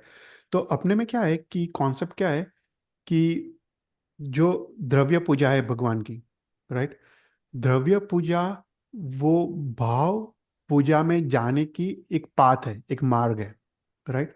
तो यहाँ पे जो श्रावक का जीवन है, श्रावक के जीवन में थोड़े पाप की छूट है। अभी अभी साधु के जीवन में ये कुछ भी अलाउड नहीं है, राइट। वो भगवान को हाँ। अभिषेक नहीं कर सकते, धूप दीप कुछ भी नहीं कर सकते। पर साधु को तो सिर्फ भाव धर्म ही है, राइट। साधु को तो द्रव्य द्रव्य पूजा है ही नहीं, सिर्फ भाव पूजा है। पर श्रावक के जीवन में थोड़े पाप की छूट है, क्योंकि श्रावक ये द्रव्य पूजा करते करते वो भाव पूजा का अधिकारी बनता है। भगवान को भाव पूजा करते करते उसको उसको वो द्रव्य पूजा करते करते उसको भाव प्रकट होता है, और उसके बाद वो भाव पूजा में वो प्रवेश कर पाता है। उसके कारण थोड़े पाप की यहाँ पे हमने छूट दी है कि वो श्रावक भाव पूजा में वो प्रवेश कर पाए। पर गॉट जो वैदिक धर्म में जो यज्ञ है ना, उसका रीजन पूरा अलग है। उसका तो कोई सांसारिक सुख की अपेक्षा से वहां पे वो एनिमल्स की बलि चढ़ाते, किसी को पुत्र की प्राप्ति करना है, राइट, किसी को। तो वो सब कारण सर वहां पे हेतु स्वरूप और फल तीनों तीन से अशुद्ध है वैदिक राइट। धर्म। उसका आशय ही गलत है, आशय ही गलत है। राइट। और वहां पे तो पंचेंद्रिय जीव की हत्या है, राइट। हाँ। यहाँ पे तो हमको श्रावक का क्या है, तुम इवन तुम देशवृत्ति व्रत देखो। देशवृत्ति व्रत में भी जो एक इंद्रिय जीव है, वो साधु को तो वो वो हिंसा से तो कंप्लीटली निषेध है। पर श्रावक को वो हिंसा से निषेध नहीं है, क्योंकि वो हिंसा वो रोक नहीं सकता है। घर में हम्म। खाना बनाना, ऑफिस जाना, व्हीकल्स चलाना, राइट, वो हिंसा से वो बच नहीं सकता। इसलिए श्रावक को इसकी छूट दी है कि एटलीस्ट वो द्रव्य पूजा करते करते उसको शुभ भाव प्रगटे, और वो चैत्यवंदन आदि क्रिया में उसका वो प्रवेश कर पाए, वो शुभ भाव द्वारा। Got it. तो वो आशय है। ये अच्छा क्वेश्चन है काफी। उसके बाद हम ये लास्ट कवर कर देते हैं। स्वरूप संपदा, तो हमने लास्ट टॉपिक में विशेष उपयोग संपदा देखी। उसके बाद भगवान चारित्र धर्म को देनार है, सर्व सर्व उत्कृष्ट चारित्र धर्म को देनार है। अभी वो जीव के मन में प्रश्न होता है कि भगवान का स्वरूप कैसा है। तो यहाँ पे हम एक विशेषण आज कवर करते हैं, अपरीय वर्णाण दंसन धनानम। भगवान का स्वरूप कैसा है? तो अप्रतिहत और श्रेष्ठ, वर मतलब श्रेष्ठ, अप्रतिहत और श्रेष्ठ केवल दर्शन और केवल ज्ञान को धारक करने वाले भगवान को मैं नमस्कार करता हूँ। तो भगवान ने चार जाति घाती कर्म का नाश करके केवल ज्ञान और केवल दर्शन उत्पन्न किए हैं, प्रकट किए हैं। अभी ज्ञान और दर्शन तो सभी जीव में होता है, क्योंकि वो आत्मा का स्वभाव है। पर कर्म के आवरण के कारण किसी को ज्यादा ज्ञान होता है, किसी को कम ज्ञान होता है। तो इसलिए संसारी जीव को सर्वद्रव्य का, सर्व गुण पर्याय का ज्ञान असंभव है, क्योंकि उसको कर्म का आवरण है। पर भगवान ने चार घाती कर्म नष्ट करके उन्होंने लोक प्रकाशक केवल ज्ञान और केवल दर्शन को उत्पन्न किया है। तो ये केवल ज्ञान और केवल दर्शन भी कैसा है? श्रेष्ठ है, वर है, क्योंकि वो अनंत सिद्धि और अनंत लब्धि को प्रकट करने वाला है। राइट। और अप्रतिहत मतलब कभी भी नाश न होने वाला। अप्रतिहत मतलब पर्वत जैसा, कभी भी नाश न होने वाला, ऐसा पर्वत जैसा और श्रेष्ठ केवल दर्शन और केवल ज्ञान को उत्पन्न किया है। तो यहाँ पे क्वेश्चन होता है कि ऐसा क्यों कहा है कि केवल ज्ञान और केवल दर्शन? सिर्फ केवल ज्ञान कहते तो चल नहीं जाता, राइट? क्योंकि केवल दर्शन में केवल ज्ञान तो आ ही जाता है। तो यहाँ पे समझाते हैं कि कोई भी पदार्थ के दो गुण होते हैं, एक सामान्य गुण होता है और विशेष गुण होता है। तो ये दोनों गुण पदार्थ में विद्यमान है। कोई पदार्थ के सामान्य गुण को देखना उसको दर्शन कहते हैं, कोई पदार्थ के विशेष गुण को देखना उसको ज्ञान कहते हैं। तो ये दो गुण विद्यमान है, वो प्रूव करने के लिए यहाँ पे दो शब्द लिखे हैं। तो फॉर एग्जाम्पल, हम घड़ा को देखें और ये घड़ा है, ऐसा सोचे, ऐसा सबसे पहले फर्स्ट सेकंड में हम हमको पता चलता है ये घड़ा है, तो वो दर्शन हुआ। फिर ये घड़ा घी का घड़ा है, पानी का घड़ा है, उसको ज्ञान कहते हैं। राइट। तो कोई भी पदार्थ के सामान्य स्वभाव को देखना वो दर्शन है, और विशेष स्वभाव को देखना वो ज्ञान है। तो भगवान कैसे है? केवल दर्शन और केवल ज्ञान श्रेष्ठ प्रकार का और अप्रतिहत वो धारण करने वाले हैं। तो यहाँ पे ये जो लिखने का उद्देश्य ये है कि यहाँ पे बौद्ध मत का यहाँ पे खंडन किया गया है। अभी हम इसको समझते हैं कि बौद्ध मत में क्या कहते हैं। तो बौद्ध मत ऐसा मत है, बुद्धिस्ट, कि वो ऐसा मानता है कि सर्व वस्तु का दर्शन की कोई आवश्यकता नहीं है, सर्व चीजों की ज्ञान की कोई आवश्यकता नहीं है। सिर्फ इष्ट वस्तु, इष्ट तत्व का ज्ञान हो जाए तो मोक्ष हो जाता है। राइट। वो बौद्ध मत ऐसा मानता है। वो ऐसा मानता है कि अगर भगवान सर्वज्ञ है, मतलब केवल ज्ञान और केवल दर्शन उनको प्रकट हुआ है, उसके कारण अगर पूजनीय है, तो उसका मतलब तो ऐसा हुआ कि हमको तो गीत पक्षी की पूजा करनी चाहिए। क्योंकि जो गीत पक्षी होता है वो दूर तक उसकी दृष्टि होती है। राइट। अपने से ज्यादा दृष्टि तो गीत पक्षी की होती है। तो बौद्ध मत यहाँ पे देखो कितना ब्यूटीफुल आर्ग्यूमेंट है। बौद्ध मत ऐसा कहता है कि तो उस अपेक्षा से तो उसका दर्शन तो अपने से ज्यादा है, तो गीत पक्षी की हमको उपासना करनी चाहिए। फिर बौद्ध मत आगे जाके कहता है कि इस संसार में सब कुछ क्षणिक है, कि सब कुछ, ये संसार में सब कुछ असत है, कुछ भी सत नहीं है, मतलब कुछ भी विद्यमान नहीं है।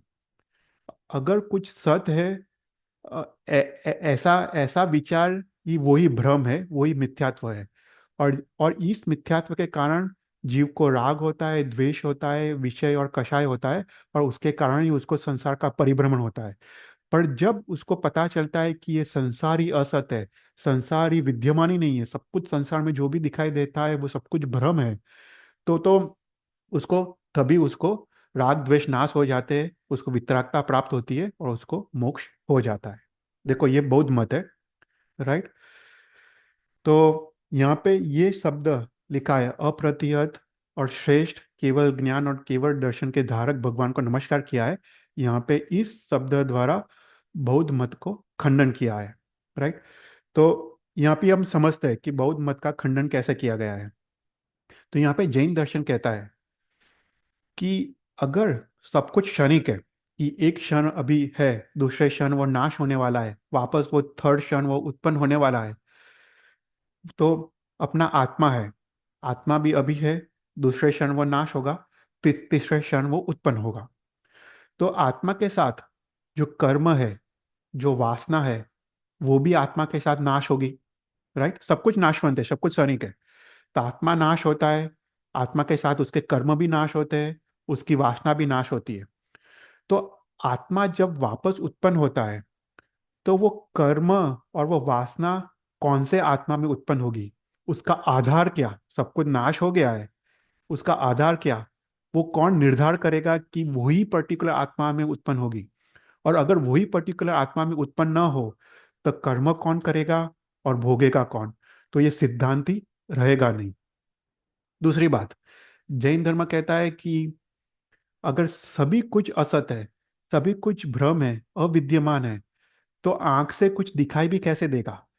पहले कुछ देखने का ट्राई करेगा, तब तक तो उसका नाश हो गया हो, तो आंख से वो उसको दृष्टि में भी उसका संयोग नहीं आएगा। तो यहाँ पे जैन दर्शन कहता है कि ये बात सही नहीं है। सभी चीज, सभी वस्तु द्रव्य से स्थिर है, पर्याय से नाश होती है, पर्याय से उत्पन्न होती है, पर द्रव्य से तो स्थिर है। राइट। फॉर एग्जाम्पल, घड़ा है, घड़ा नाश होता है, पर घड़ा माटी रूप से स्थिर है। वो माटी से वापस दूसरा घड़ा बनता है या दूसरा कोई और चीज बनता है, पर वो माटी रूप से, द्रव्य रूप से स्थिर है, सिर्फ पर्याय से चेंज होता है। राइट। दीपक है, दीपक की ज्योति है, दीपक की ज्योति जब बुझ जाती है, पर हीट एनर्जी के रूप में तो वो अभी भी रहती है, और एनर्जी, वो हीट एनर्जी दूसरे फॉर्म्स में वो कन्वर्ट होती है। हम भी बोलते हैं energy can not be destroyed, can not be created, it changes one form for another. Right, वो वही बात यहाँ पे है। राइट। अगर सोना ले लो, सोना द्रव्य रूप में स्थिर है, पर वो बंगड़ी रूप में है, उसको वापस पिघला जाता है, उसको नेकलेस बनाते, वापस पिघालते, पर वो द्रव्य रूप से तो स्थिर है। उसी प्रकार आत्मा भी द्रव्य से स्थिर है। वो एक भव मनुष्य का शरीर लेता है, दूसरे भव तिर्यंज का शरीर लेता है, पर जो आत्मा है, आत्मा का तो नाश नहीं होता है। आत्मा द्रव्य से नित्य है, पर्याय से अनित्य है। तो यहाँ पे जैन मत ये कहता है। फिर दूसरी बात, कहता है कि बौद्ध मत ऐसा कहता है कि सब कुछ, कुछ भी कुछ भी विद्यमान नहीं है, सब कुछ असत है। तो ये भी युक्ति विरुद्ध है। तो यहाँ पे 6 कारण बताया है। कि पहला कारण है कि जो बाह्य पदार्थ है, जमीन, मकान, राइट, वो बाह्य पदार्थ है। और ज्ञान, इच्छा, राइट, वो सब अभ्यंतर आत्मा के परिणाम है। तो अगर बाह्य में, बाह्य कुछ विद्यमान नहीं होता, तो ऐसा बाह्य और अभ्यंतर ऐसा जो प्रत्यक्ष अनुभव होता है वो होता नहीं। राइट। फिर दूसरी बात, कि अगर बाह्य में कोई चीज नहीं हो, तो उसका मतलब है कि ज्ञान क्रिया करता है, पर ज्ञान से तो क्रिया होती नहीं है। अगर जहर है, जहर किसी को मारता है, हम सोचे कि जहर मारता है, पर उससे तो कोई कोई मर नहीं जाता है सिर्फ सोचने से, तो ज्ञान तो क्रिया करती नहीं है, करता नहीं है। जहर को हम पिए, तभी वो मारक है। तो वही बतलाता है कि बाह्य वस्तु विद्यमान है। फिर कहते हैं कि जो भी डिविजन है संसार में, वक्ता, श्रोता, गुरु, शिष्य, कार्य, कारण, जो भी जो डिविजन है, वो डिविजन ही रहते नहीं है। तो डिविजन है वही प्रूव करते हैं कि बाह्य वस्तु विद्यमान है। फिर कहते हैं कि अपने मन में जो डिफरेंट आकार बनते हैं, हम कुछ सोचते हैं, कोई बोले कि पेन है, तो पेन का आकार बनता है। अगर बाह्य वस्तु विद्यमान नहीं है, तो कोई आकार ही बनेगा नहीं। वो आकार बनता है, वही प्रूव करता है कि बाह्य वस्तु विद्यमान है। फिर कहते हैं कि अगर बाह्य वस्तु, मुंह, आंख, कान, पांव, हाथ, कुछ भी विद्यमान ना हो, तो बोल कौन रहा है, सुन कौन रहा है, चल कौन रहा है। राइट, ये सब में वो कुछ भी घटित नहीं होता। पर ऐसा तो है नहीं, सब कुछ घटित होता है। और लास्ट कहते हैं कि मोक्ष मार्ग में ज्ञान अकेला काफी नहीं है, ज्ञान के साथ अनुष्ठान, क्रिया भी चाहिए। तो ज्ञान क्रियाभ्याम मोक्ष है, ज्ञान और क्रिया का संयोगी मोक्ष है। तो क्रिया ही बतलाता है कि बाह्य वस्तु सत है। तो यहाँ पे उस प्रकार से बौद्ध मत का जैन मत यहाँ पे खंडन करता है। राइट। फिर आगे थोड़ा समझाता है, कि कहते हैं कि कि फॉर, कि बौद्ध ऐसा मानता है कि सब कुछ क्षणिक है। और ये मान्यता से हमको वैराग्य भाव उत्पन्न होता है और वितरकता की प्राप्ति होती है। पर उसका मतलब ये नहीं कि तुमको गलत मानना चाहिए। राइट। मिथ्या मिथ्या मान्यता से वैराग्य प्राप्त हो, वो तो गलत है। हमको तो सही मानने से वैराग्य प्राप्त होना चाहिए। राइट। फॉर एग्जाम्पल, अगर बोलते हैं कि ब्रह्मचर्य का पालन करना हो, तो पर स्त्री को बहन स्वरूप माने, तो ब्रह्मचर्य का पालन होता है। पर वो मात्र भावना है। राइट, वो मात्र भावना है। वो कोई परस्त्री बहन नहीं हो जाती है। तो यहाँ पे शास्त्र में उस प्रकार से समझाया है। फिर दूसरी प्रकार से समझाया है कि बौद्ध ऐसा मानता है कि सर्व वस्तु सर्व कुछ क्षणिक है, राइट। तो सर्व सर्व क्षणिक है, इसलिए सर्व का ज्ञान जरूरी नहीं है। पर सर्व क्षणिक के ऐसा ज्ञान भी सर्वज्ञ के बिना पॉसिबल कैसे है, राइट। अगर सर्वज्ञता हो, सर्व वस्तु को जानना हो, तभी तो वो ऐसे निर्णय पे आ सकता है कि सर्व क्षणिक है। अभी सर्वज्ञता ही नहीं हो तो सर्व क्षणिक वो कह भी कैसे सकता है। तो यहाँ पे ही उसका मत का खंडन हो जाता है कि वो बोलता है सर्व क्षणिक है और सर्वज्ञता की जरूरत नहीं है। पर वो ये यहाँ पे ही उसका विरोधाभास यहाँ पे खंडन हो जाता है। तो ऐसे करके यहाँ पे अप्रतिहत और श्रेष्ठ सम्यक दर्शन ज्ञान के धारक ऐसे परमात्मा को नमस्कार किया है। कोई क्वेश्चंस?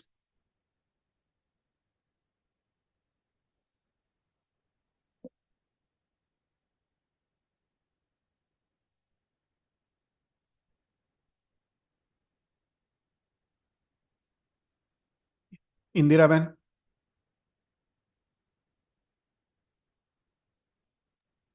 પ્રણામ ચિત્તભાઈ, પ્રણામ. બહુ સરસ સરસ બહુ જ સરસ બહુ સરસ. રિટર્નમાં. સરસ. સારું, કોઈ ક્વેશ્ચન્સ ના હોય તો આપણે એન્ડ કરીએ. નમો હરિયંતારમ, નમો સિદ્ધાનમ, નમો હરિયમ, નમો વજ્જાયનમ, નમો લોય સર્વ સાવનમ, એસો પંચ નમુકારો, સર્વ પાવ પ્રણાસરો, મંગલાંચ સર્વસિન, પ્રમેય મંગલમ, જીન અજ્ઞાત વિરોધ બોલાયો તો મિચ્છામિ કરો. Thank you. થેન્ક યુ ચેતરભાઈ, thank you. Thank you. Thank you ચેતલભાઈ. બહુ જ સરસ. બહુ સરસ. Thank you. Thank you.